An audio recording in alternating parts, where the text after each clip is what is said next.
Jika matamu melukaimu, cabutilah. Pikiran adalah pelopor dari segala sesuatu. Pikiran adalah pemimpin segala sesuatu. Pikiran adalah pembentuk segala sesuatu. Bila seseorang berbicara atau bertindak dengan pikiran jahat, penderitaan akan mengikutinya, bagaikan roda pedati, mengikuti langkah kaki hewan yang menariknya. Di manakah bait ini disampaikan? Di Sawadhi. Mengenai siapa? Cakhu Palatera. Di Sawadhi, seperti yang telah disampaikan, hidup seorang perumah tangga bernama Maha Suwana. Ia adalah orang kaya yang memiliki harta melimpah, hidup penuh kesenangan, namun pada saat bersamaan, ia tidak memiliki anak. Suatu hari, ketika ia sedang dalam perjalanan pulang setelah mandi di tepi sungai, ia melihat sebuah pohon di pinggir jalan yang memiliki ranting menjalar. Ia berpikir, pohon ini pasti dihuni oleh sesosok dewa pohon yang sangat kuat. Maka, ia pun membersihkan tanah di bawah kaki pohon, memagarinya, dan menebar pasir di dalam pagar pohon tersebut. Dan setelah memasang bendera dan pataka atau panji, ia membuat ikrar seperti ini. Bila saya memperoleh seorang anak lelaki atau anak perempuan, saya akan memberikan penghormatan kepada Anda. Setelah melakukannya, ia melanjutkan perjalanannya. Dalam waktu yang singkat, istrinya mengandung seorang anak. Segera setelah istrinya mengetahui bahwa dirinya sendiri telah mengandung anak, ia memberitahukan suaminya, dan suaminya pun melakukan perlindungan terhadap janinnya. Saat akhir bulan ke-10 penanggalan lunar, istrinya melahirkan seorang anak lelaki. Karena saudagar ini memperoleh seorang anak berkat melindungi sebuah pohon, ia memberi anaknya dengan nama Pala atau pelindung. Setelah beberapa waktu berlalu, ia pun memperoleh putra yang kedua. Putra bungsunya bernama Cula Pala. Sedangkan putra sulungnya bernama Mahapala. Tatkala mereka beranjak dewasa, mereka pun dinikahkan oleh kedua orang tua mereka, hingga suatu saat, kedua orang tua mereka meninggal, seluruh tanah milik keluarga diwariskan kepada mereka berdua. Pada saat itu, setelah memutar roda dhamma dan berjalan ke berbagai tempat, Sang Buddha menetap di Jetawana, sebuah wihara yang dibangun oleh saudagar kaya Anathapindika dengan biaya 54 kor. Tatkala sedang berdiam di Jetawana, beliau membimbing banyak orang hingga mencapai kelahiran alam surgawi dan jalan menuju pembebasan. Perlu diketahui, Sang Tathagata berdiam selama masa wasa di wihara yang didirikan oleh 160.000 sanak keluarga beliau, masing-masing 80.000 keluarga pihak ibunya dan 80.000 keluarga pihak ayahnya.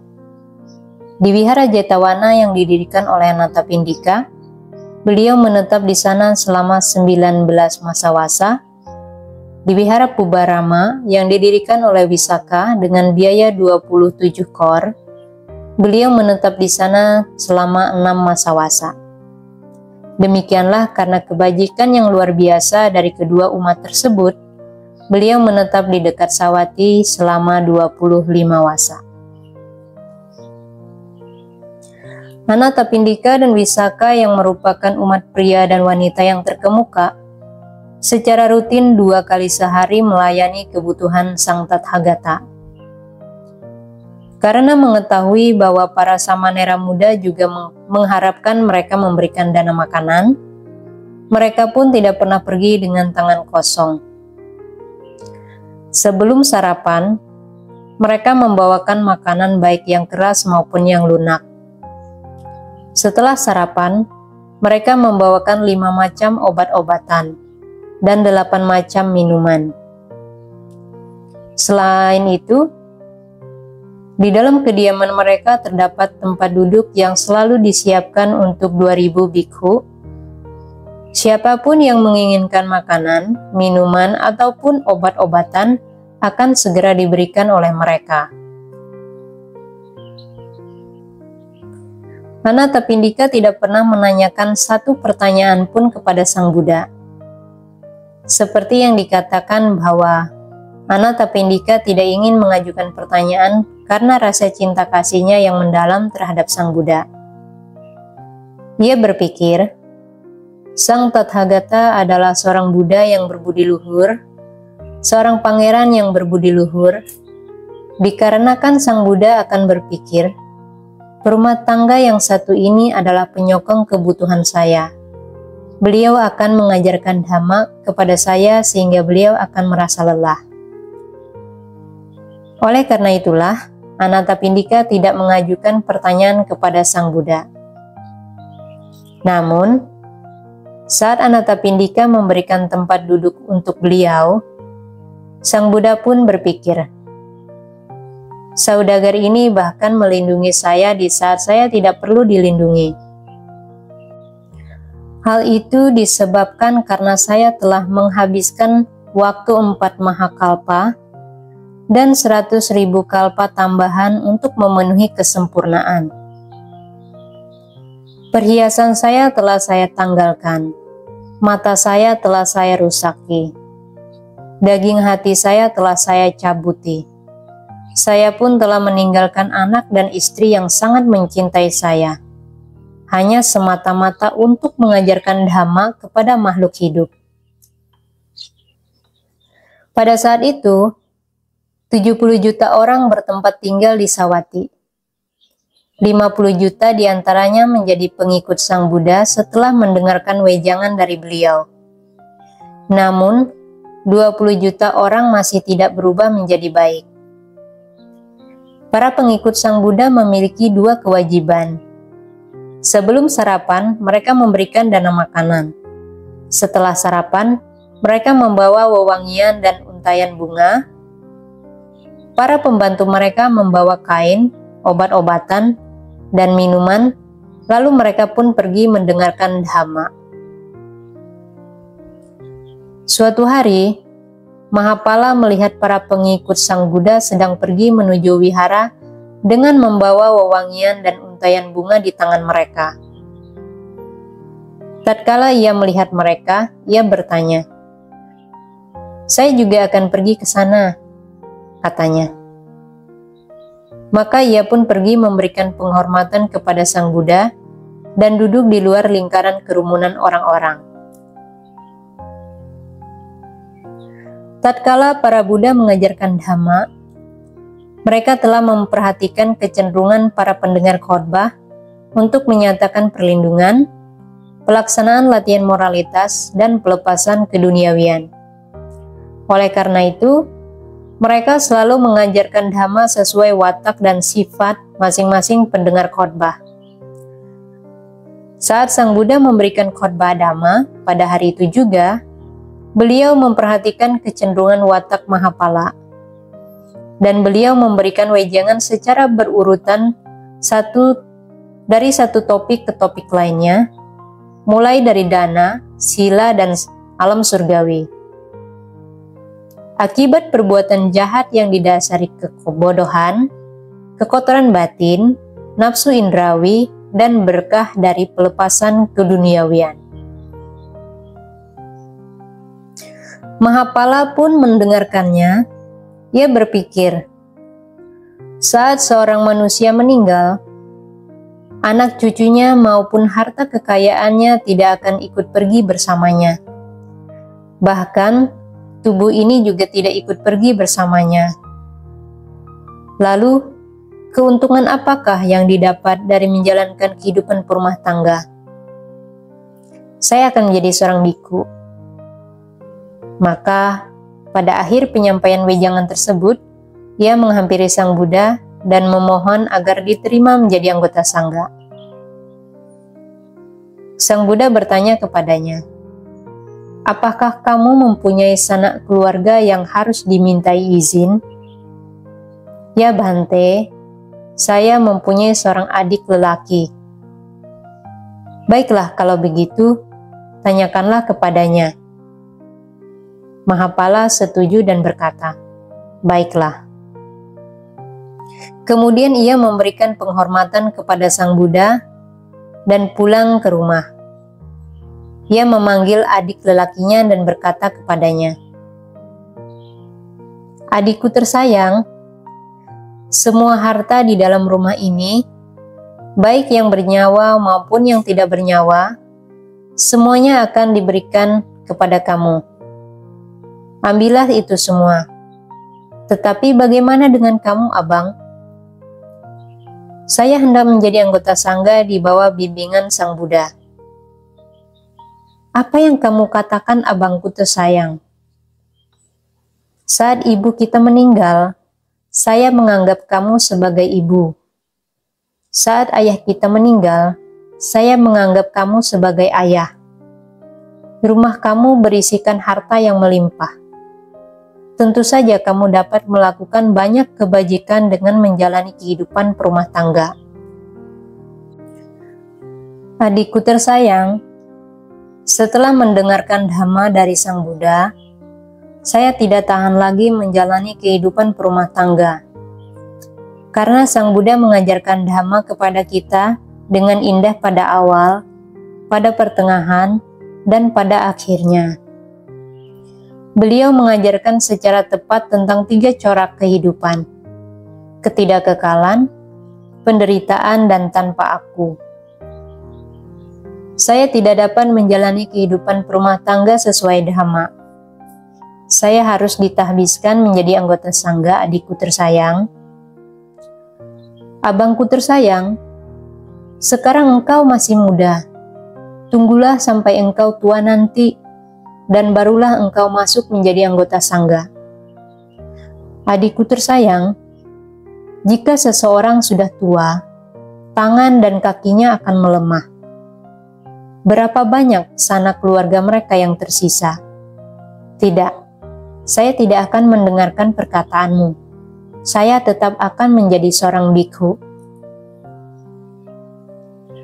Tangan dan kaki menjadi melemah karena usia tua. Bagaimana bisa seseorang yang kekuatannya melemah dapat melaksanakan dhamma?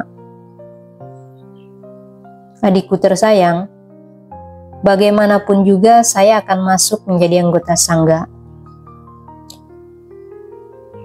Walaupun adiknya meratap, Mahapala tetap pergi menemui Sang Buddha dan memohon untuk ditahbiskan menjadi anggota sangga. Ia pun ditahbiskan dan menghabiskan 5 masa wasa di tempat Sang Buddha beserta para guru pembimbing.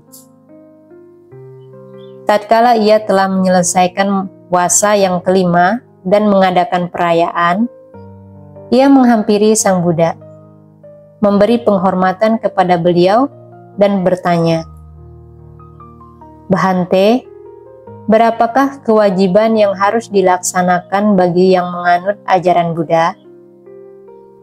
"Hanya 2 kewajiban, wahai bikhu.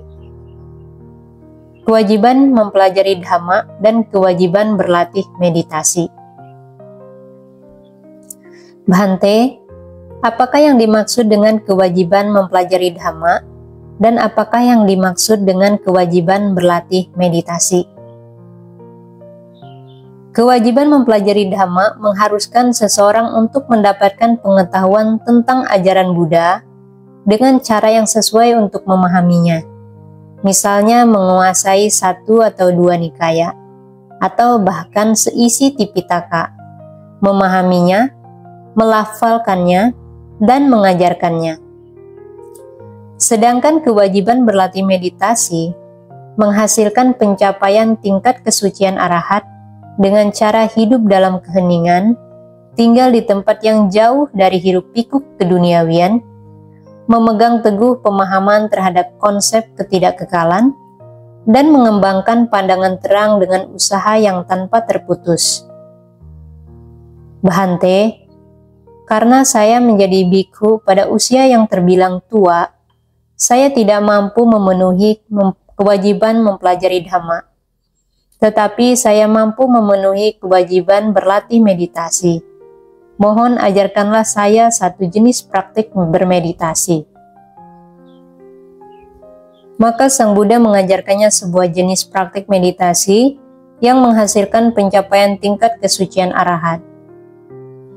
Kemudian ia memberi penghormatan terhadap Sang Buddha, meminta para bikhu untuk mendampinginya, dan dengan didampingi oleh 60 bikhu, ia pun berangkat. Tatkala telah berjalan sejauh 20 yojana, ia tiba di sebuah desa perbatasan yang luas, dan ia memasuki desa tersebut dengan didampingi para bikhu lain untuk menerima dana makanan. Para penduduk mencermati bahwa para bikhu telah melaksanakan kewajiban mereka dengan penuh kesabaran, sehingga mereka dilayani dengan baik. Tempat duduk dan juga makanan lezat disediakan untuk mereka. Kemudian mereka bertanya, "Bhante, kemanakah kalian para bikhu mulia akan pergi?"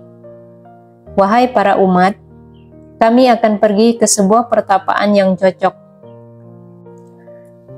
Lalu para penduduk yang bijaksana itu berpikir, para bikhu terhormat ini sedang mencari tempat tinggal untuk berdiam diri selama musim hujan. Mereka berkata, "Jika para bikhu mulia ini hendak menetap di sini selama 3 bulan ini, kami akan dengan teguh menyatakan perlindungan dan mengambil sila." Para bikhu berpikir, karena para perumah tangga inilah kami dapat tetap berjuang agar terbebas dari roda kelahiran dan kematian. Mereka pun menyetujuinya. Setelah mendapatkan restu dari para bikhu, para penduduk pun membangun sebuah wihara. Mereka membangunnya siang dan malam. Saat wihara telah selesai dibangun, mereka menyerahkannya kepada para bikhu. Para bikhu pergi secara rutin ke desa tersebut hanya untuk menerima dana makanan. Seorang tabib mendatangi para bikhu dan menawarkan untuk melayani kebutuhan mereka dengan berkata, "Bhante, dimanapun penyakit tetap tidak bisa dihindari. Bila mulai merasa sakit, mohon beritahukan saya, dan saya akan memberikan obat untuk Anda semua." Tatkala para bikhu mulai memasuki tempat kediaman pada hari pertama masa wasa, Sang Thera menanyakan pertanyaan ini kepada mereka. "Wahai para bikhu, dengan berapa sikap tubuh Anda semua akan menghabiskan 3 bulan ini?" "Dengan 4 sikap tubuh, Bhante." "Namun, para bikhu, apakah itu benar?" Kita harus memiliki kewaspadaan, karena Sang Buddhalah kita menerima cara praktik meditasi dan datang ke tempat ini. Kebaikan hati Sang Buddha tidak dapat kita gunakan dengan setengah hati. Kita harus bersungguh-sungguh. 4 alam penderitaan telah menanti bagi ia yang lengah. Ia akan terlahir di alam sana bagaikan habitatnya sendiri. Oleh karena itu, wahai para bikhu, tetaplah waspada. Namun bagaimana dengan Anda, Bhante? Saya akan menghabiskan masa wasa ini dengan 3 sikap tubuh. Saya tidak akan berbaring tidur, wahai para bikhu. Baiklah, Bhante, tetaplah waspada. Pada penghujung bulan purnama, Sang Thera yang tidak mengizinkan dirinya sendiri untuk tidur, mulai mengalami masalah dengan kedua matanya, bagaikan air yang mengalir dari kendi yang pecah. Sepanjang malam ia duduk bermeditasi, dan hingga subuh ia masuk ke dalam kamarnya dan tetap duduk. Tatkala sudah waktunya bagi para biku untuk pergi berpindah patah, mereka mendatangi Sang Thera dan berkata kepadanya, "Bhante, sudah waktunya kita pergi berpindah patah. Baiklah para biku, bawalah patah dan jubah." Setelah menyuruh mereka untuk mengambil patah dan jubah, ia pun berangkat. Para biku mencermati bahwa kedua matanya mulai bermasalah dan bertanya kepadanya, "Apa ada masalah, Bhante?" "Angin telah merusak mata saya, para biku. Kami pernah ditawarkan bantuan oleh seorang tabib, Bhante. Kami akan memberitahunya." "Baiklah, para biku." Mereka memberitahukan tabib itu yang kemudian menyiapkan sebuah obat oles dan mengirimkannya untuk Sang Thera. Sang Thera mengoleskan obat itu pada hidungnya. Dengan tetap duduk ia pun memasuki desa. Tabib itu melihatnya dan berkata kepadanya, "Bhante, saya diberitahu bahwa angin yang berhembus telah mengganggu kedua mata Anda." "Itu memang benar, wahai umat." "Bhante, apakah Anda mengoleskan obat itu pada bagian hidung Anda?" "Ya, wahai umat." "Bagaimana yang Anda rasakan sekarang? Masih terasa sakit, wahai umat?" Tabib pun berpikir, obat oles yang saya kirimkan seharusnya dapat menyembuhkan kedua matanya. Hanya dengan sekali pakai. Bagaimana jadinya beliau masih tidak sembuh? Maka ia bertanya kepada Sang Thera, "Apakah Anda duduk ketika sedang mengoleskan obat itu, ataukah Anda berbaring tidur?" Sang Thera tetap diam, tidak menjawabnya. Walau tabib itu beberapa kali menanyakannya, ia tidak menjawab sepatah kata pun. Tabib pun berpikir, "Saya akan pergi ke wihara dan melihat-lihat kamarnya." Lalu ia meninggalkan Sang Thera dengan berkata kepadanya, "Saya akan melakukan sesuatu, Bhante." Dan ia pergi ke wihara untuk menyelidiki keadaan kamar Sang Thera. Ia melihat bahwa hanya terdapat sebuah ruang untuk berjalan dan duduk, namun tidak terdapat ruang untuk berbaring. Ia pun bertanya kepada Sang Thera, "Bhante, apakah Anda duduk saat mengoleskan obat itu, ataukah Anda berbaring tidur?" Sang Thera tetap diam, tak bersuara.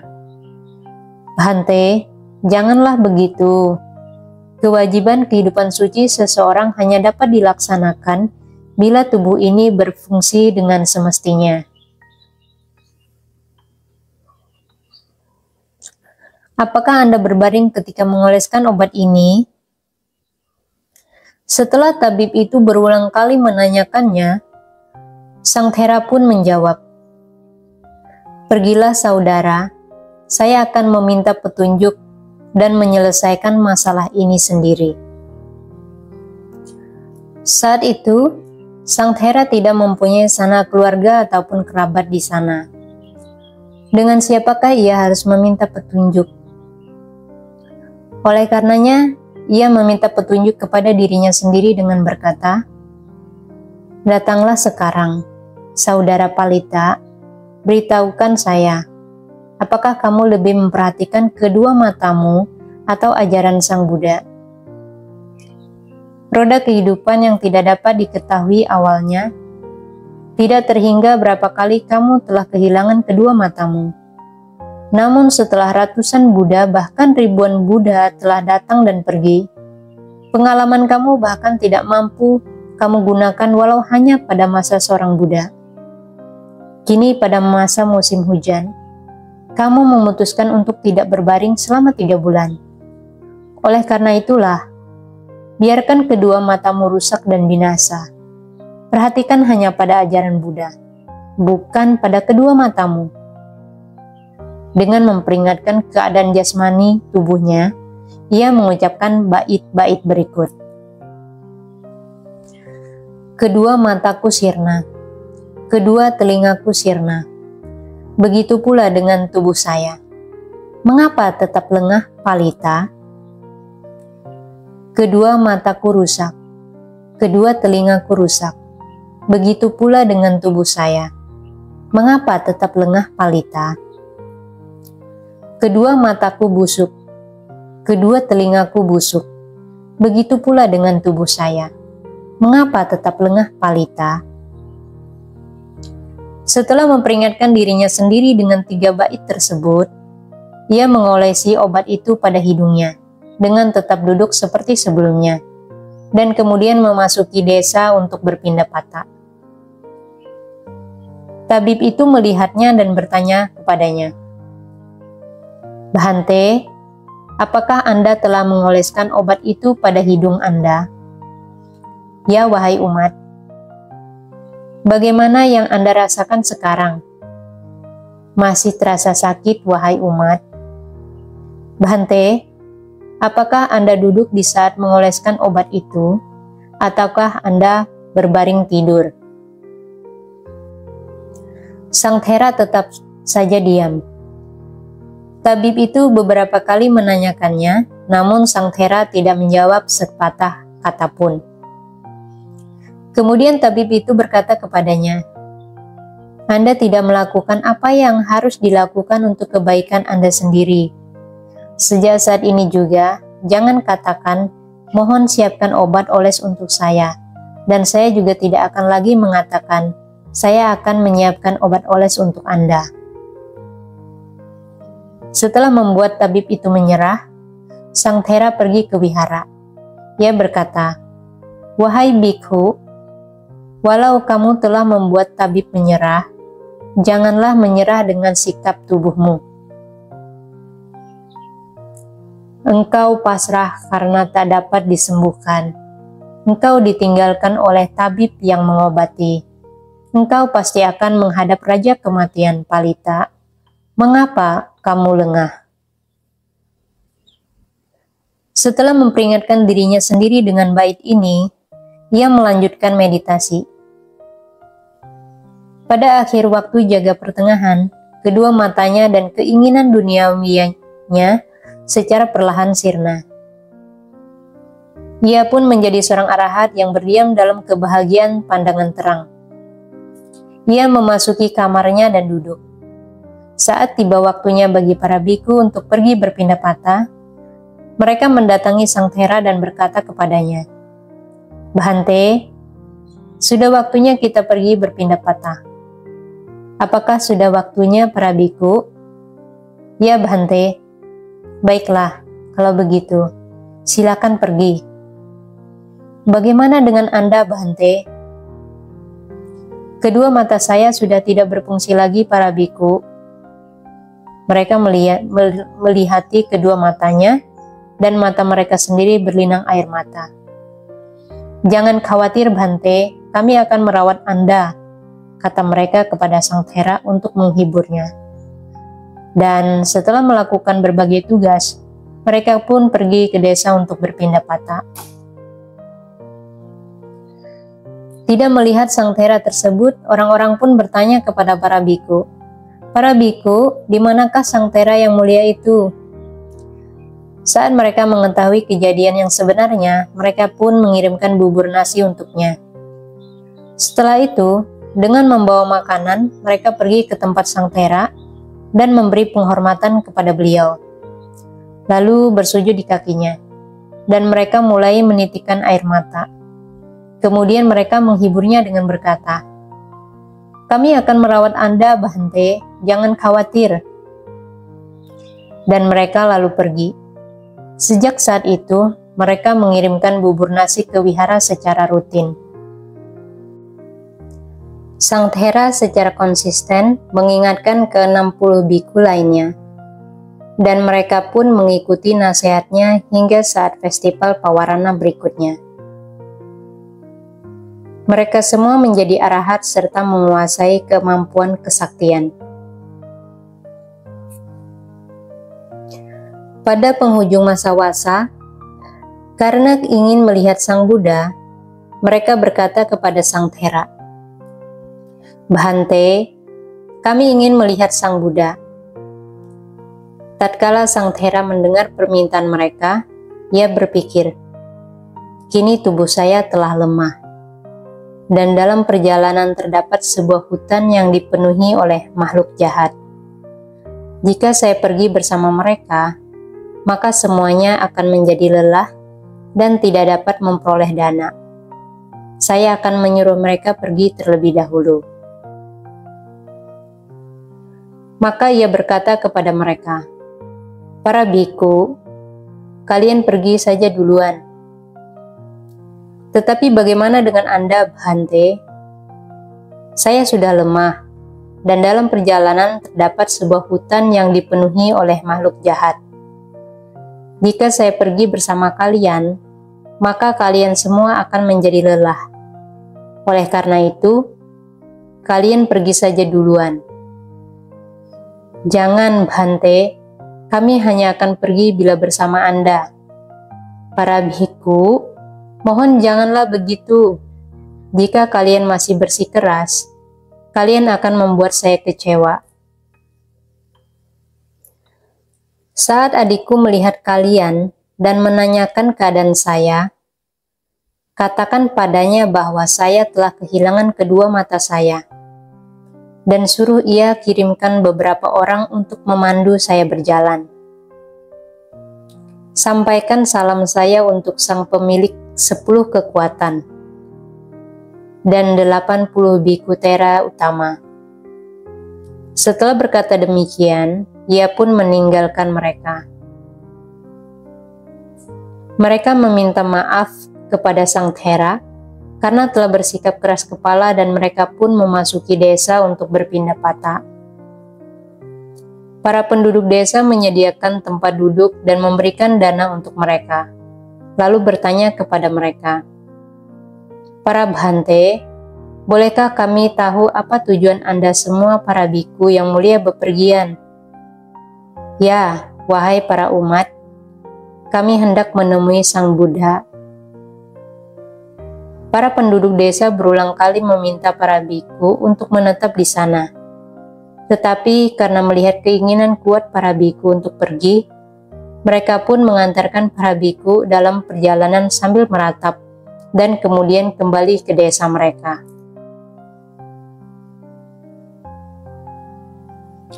Setelah berjalan dari satu tempat ke tempat lainnya, para biku tiba di Jetawana dan memberi salam hormat kepada Sang Buddha, beserta 80 biku Thera utama atas nama Sang Thera. Setelah itu, mereka pergi berpindah patah di jalan tempat bermukimnya adik Sang Thera tersebut. Pemilik rumah itu mengenali mereka, menyambut mereka dengan ramah, memberikan tempat duduk untuk mereka, dan bertanya kepada mereka, "Di manakah abangku Sang Thera kini berada?" Mereka memberitahunya kejadian tersebut. Dengan bersujud di bawah kaki mereka, ia berguling-guling di tanah dan menangis. Kemudian ia bertanya kepada mereka, "Para bhikkhu, sekarang apa yang harus dilakukan?" Sang Thera mengharapkan beberapa orang dari sini untuk pergi ke sana membawanya pulang. "Para bhikkhu, ini putra dari saudara perempuan saya, Palita. Utuslah ia ke sana." Sangat mustahil mengutusnya ke sana karena bahaya yang mengancamnya dalam perjalanan. Bagaimanapun, kita harus mengutusnya pergi ke sana setelah ia ditabiskan menjadi anggota sangga. Lakukanlah, baru kemudian utus dirinya ke sana, para biku. Maka mereka menerimanya sebagai anggota sangga, dan dikala senja, mereka mengajarinya cara memakai jubah. Kemudian, mereka menunjukkan jalan yang harus ia lewati, dan mengutusnya pergi ke sana. Setelah berjalan dari satu tempat ke tempat lainnya, ia tiba di desa tersebut. Melihat seorang lelaki tua di gerbang desa, ia pun bertanya kepadanya, "Apakah ada sebuah hutan pertapaan di dekat desa ini?" "Ada, Bhante." "Siapakah yang tinggal di sana?" "Seorang biku Thera bernama Palita." "Bhante, tunjukkanlah saya jalan menuju ke sana." "Siapakah Anda, Bhante?" "Saya adalah putra dari saudara perempuan Sang Thera." Maka lelaki tua itu membawanya menuju hutan pertapaan. Ia memberi penghormatan kepada Sang Thera, dan dikala senja, ia melakukan semua kewajibannya dengan melayani kebutuhan Sang Thera. Lalu ia berkata kepadanya, "Bhante, paman saya yang merupakan seorang perumah tangga ingin Anda ikut bersamanya. Mari kita pergi ke sana." "Baiklah, tolong pegangi ujung tongkat saya." Setelah membawakan barang-barangnya, ia memasuki desa bersama dengan Sang Thera. Para penduduk desa menyediakan tempat duduk untuk Sang Thera dan bertanya kepadanya, "Bhante, bolehkah kami mengetahui tujuan Anda bepergian?" "Ya, para umat, saya hendak pergi memberi penghormatan kepada Sang Buddha." Para penduduk desa berupaya keras membujuknya agar tetap tinggal di sana. Namun, usaha mereka gagal. Mereka pun mengantarkannya ketika ia hendak melanjutkan perjalanan, dan kemudian pulang dengan meratap. Tatkala Samanera telah pergi bersama Sang Thera, dengan memegang ujung tongkat Sang Thera, ia tiba di sebuah hutan yang bernama Kathanagara, dekat tempat Sang Thera dulu menetap. Saat Samanera keluar dari desa, ia mendengar suara seorang wanita yang sedang bernyanyi sambil mengumpulkan kayu bakar di hutan. Tatkala ia mendengarkan nyanyiannya, ia mulai jatuh cinta dengan suaranya. Samanera terpesona dengan suaranya hingga ia tidak memegang ujung tongkat Sang Thera. Ia berkata, "Tunggu sebentar, Bhante, saya masih punya sedikit urusan." Setelah berkata demikian, ia pergi ke arah wanita tersebut. Tatkala wanita itu melihatnya, ia menjadi terdiam. Samanera telah melanggar sila karena wanita itu. Sang Thera berpikir, kini saya tengah mendengarkan suara nyanyian seseorang, dan suara itu tidak lain lagi adalah suara seorang wanita. Samanera bergumul dengannya. Ia pasti telah melanggar sila. Ketika Samanera telah menyelesaikan urusannya, ia kembali ke tempat Sang Thera dan berkata, "Mari Bhante, ayo kita pergi." Namun Sang Thera bertanya kepadanya, "Samanera, apakah kamu telah melakukan suatu kejahatan?" Samanera terdiam, dan walaupun berulang kali ditanya, ia tidak menjawab sepatah kata pun. Lalu Sang Thera berkata kepadanya, "Seorang pelaku kejahatan seperti kamu tidak akan pernah dapat memegang ujung tongkatku." Samanera diliputi dengan penyesalan. Ia melepaskan jubahnya, memakai kembali pakaian umat awamnya, dan berkata, "Bhante, sebelumnya saya adalah seorang Samanera. Kini saya kembali menjadi umat biasa. Saya menjadi seorang pabajita bukan karena memiliki keyakinan, tetapi karena saya takut terhadap bahaya yang mengancam dalam perjalanan. Marilah, ayo kita pergi. Sang Thera menjawab, seorang pelaku kejahatan tetaplah pelaku kejahatan, baik menjadi umat biasa ataupun menjadi seorang samanera. Saat kamu adalah seorang samanera, kamu tidak mampu menjaga sila. Apakah kamu akan menjadi seseorang yang lebih baik jika kembali menjadi umat biasa? Seorang pelaku kejahatan seperti kamu tidak akan pernah mampu memegang ujung tongkatku.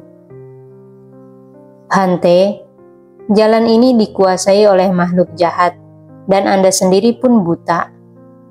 Bagaimana Anda dapat tetap bertahan di sini? Sang Thera menjawab, saudara, janganlah khawatir hal itu. Apapun yang terjadi bila saya tidur di sini dan mati, ataupun mengembara ke sana ke sini, saya tetap tidak akan pernah pergi bersama kamu. Setelah berkata demikian, ia mengucapkan bait-bait berikut. Astaga, saya telah kehilangan kedua mata saya. Perjalanan sulit menghampiri saya. Saya akan berbaring di sini dan tidak pergi kemanapun, apalagi berteman dengan seorang yang dungu. Astaga, saya telah kehilangan kedua mata saya. Perjalanan sulit menghampiri saya. Saya akan mati. Saya tidak akan pergi kemanapun, apalagi berteman dengan seorang yang dungu. Tatkala Samanera mendengarnya, ia dipenuhi rasa penyesalan dan ia pun berteriak, sebuah perbuatan jahat telah saya lakukan, betapa buruk dan tak pantasnya perbuatan itu. Dengan meremas-remas tangan dan menangis, ia berlari ke hutan dan pergi. Dengan kekuatan dari kebajikan Sang Thera, tahta marmer Saka yang memiliki panjang 6 yojana, luas 50 yojana, tebal 15 yojana, dengan corak warna seperti bunga jaya sumana, yang selalu merendah ketika Saka duduk di atasnya, dan meninggi kembali sesudah ia berdiri, mulai berguncang dan mengeluarkan kepulan asap. Siapakah yang mencari keadilan lewat tahtaku ini? Pikir Saka. Melihat keadaan dunia dengan mata batin, ia pun melihat Sang Thera. Pepatah mengatakan, Raja para dewa dengan 1000 mata, sempurna dengan mata dewa. Pala yang sempurna hidupnya, menjauhi kejahatan. Raja para dewa dengan 1000 mata, sempurna dengan mata dewa. Pala yang berlindung kepada Dhamma, duduk berbahagia dalam Dhamma. Kemudian Saka menghampiri Sang Thera. Saat ia mendekat, ia menyeret kakinya. Siapa itu di sana? Tanya Sang Thera. Ini saya Bhante, seorang pengembara. Kemana kamu hendak pergi, wahai umat? Ke Sawati, Bhante. Silakan melanjutkan perjalananmu, wahai umat. Tetapi Bhante, kemanakah Anda hendak pergi? Saya juga hendak pergi ke sana. Baiklah kalau begitu, mari kita pergi bersama Bhante. Badan saya lemah, wahai umat. Jika kamu pergi bersama saya, perjalanan kamu akan menjadi tertunda. Saya tidak mempunyai urusan yang mendesak. Selain itu, jika saya pergi bersama Anda, maka saya dapat menggunakan kesempatan ini untuk melakukan salah satu dari 10 kebajikan yang membawa kebaikan. Mari kita pergi bersama Bhante. Sang Thera berpikir, tidak usah diragukan lagi bahwa ia adalah seorang lelaki baik. Maka ia berkata kepadanya, baiklah, tolong pegangi ujung tongkat saya, wahai umat. Saka pun melakukannya. Dan Saka mempersingkat perjalanan sehingga mereka pun tiba di Sawati sewaktu senja. Sang Thera mendengar bunyi trompet, genderang, dan alat musik lainnya. Ia pun bertanya, di manakah suara itu? Di Sawati, Bhante. Umatku, saat saya datang ke sini sebelumnya, diperlukan waktu yang lama untuk sampai di sini. Saya mengetahui sebuah jalan pintas, Bhante. Pada saat itu juga, Sang Thera menduga-duga dalam pikirannya. Ia bukanlah manusia biasa. Ia pasti merupakan seorang dewa. Dan ia mengucapkan bait berikut. Raja para dewa, dengan 1000 mata, berkuasa atas para dewa, memperkecil jarak, hingga dengan cepat tiba di Sawathi.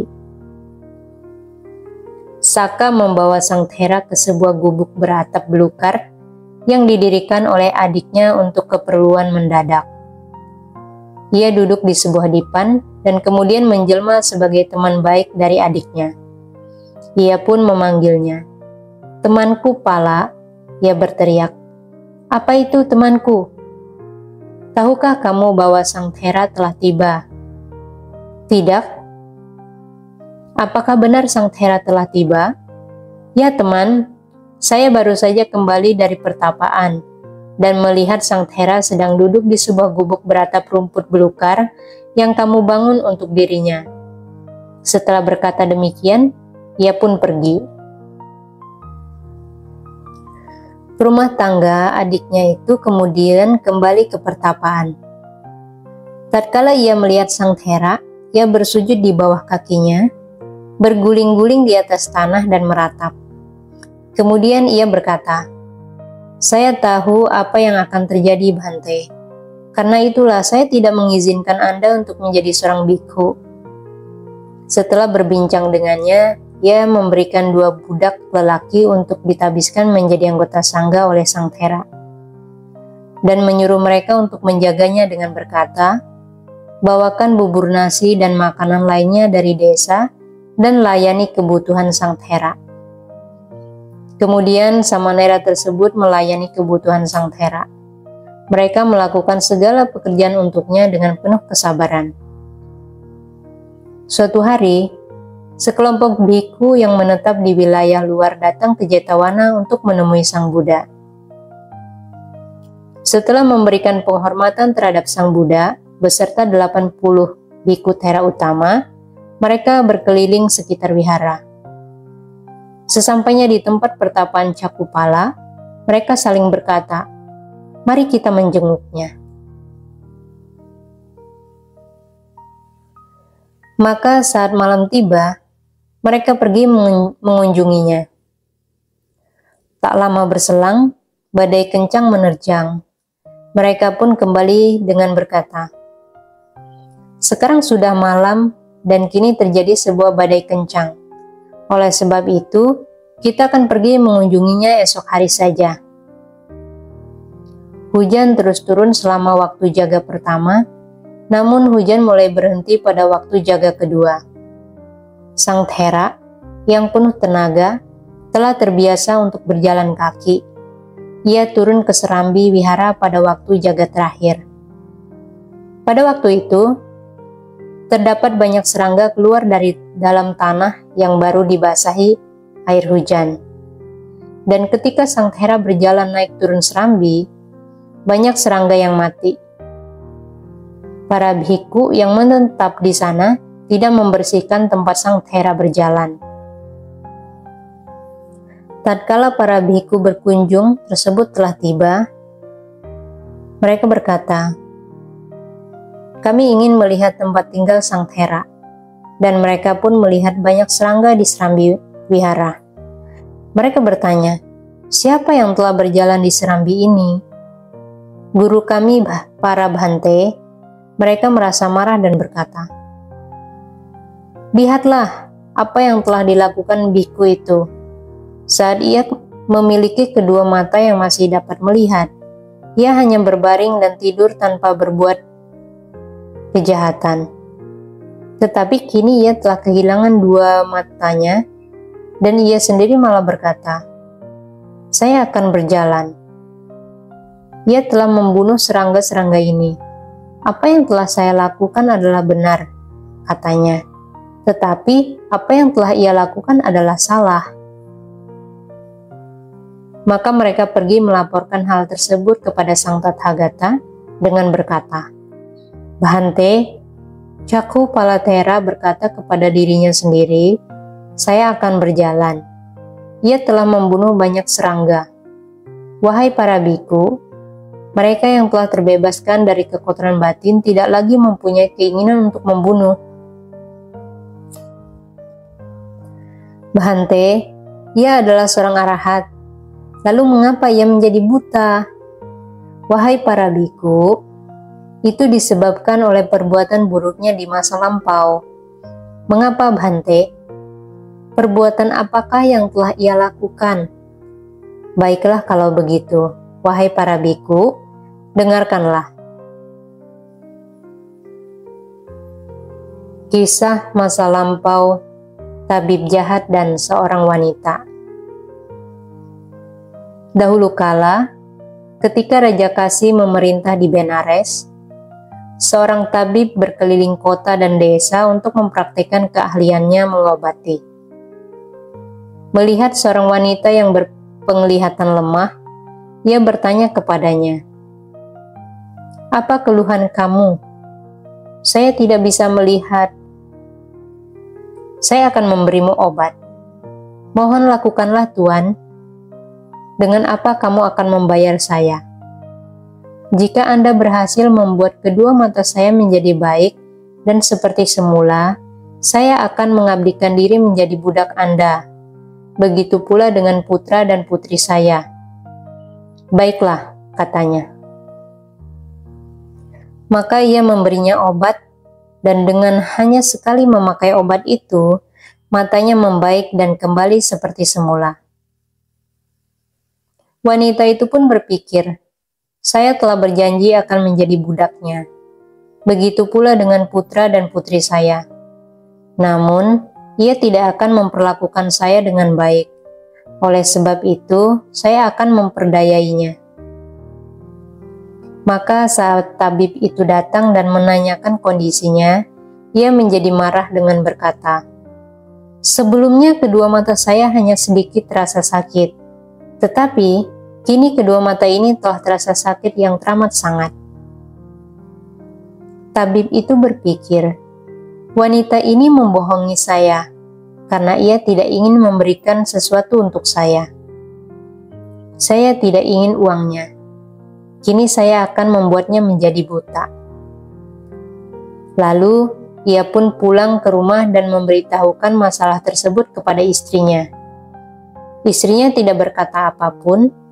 Kemudian ia meramu sebuah obat oles, lalu pergi ke rumah wanita itu, dan menyuruhnya untuk mengoleskan obat itu di kedua matanya.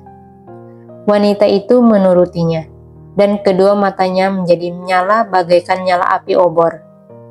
Tabib itu adalah Cakkhupala.